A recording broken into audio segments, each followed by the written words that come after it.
It's a 1972 Chevrolet Nova SS.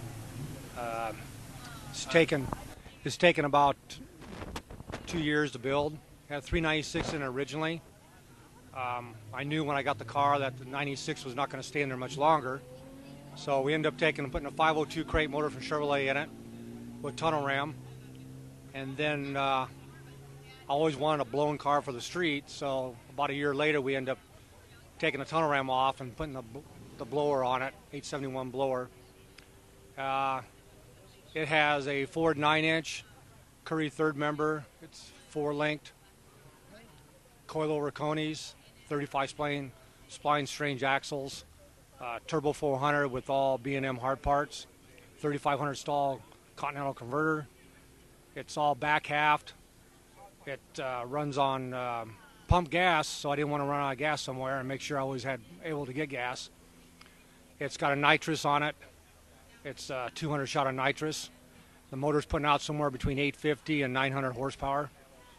It's a 502, like I said. We've ran it one time, and my friends edged me on to do it. We were at a car show up in Formosa, so I took it off the car show line, went to the dragster, and ran 1013 130. Could not get it hooked up for about 800 feet. It was snaking from center line to guardrail. Finally, it got a little bit of traction and went straight. That's the only time I've ever ran it. It's a normal car like anybody else's, except it's got a little more horsepower. We drive it to the grocery store. We drive to Home Depot. We take it on cruises and out to dinner. It's a very fun car to drive. I used to have 270s when I'm in the earlier days. I've always been looking for an inner model, 68 through 72, and found this one.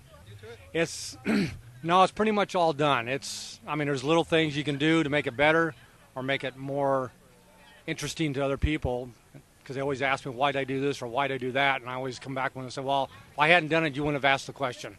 So you try to be a little bit different on what you do to the car.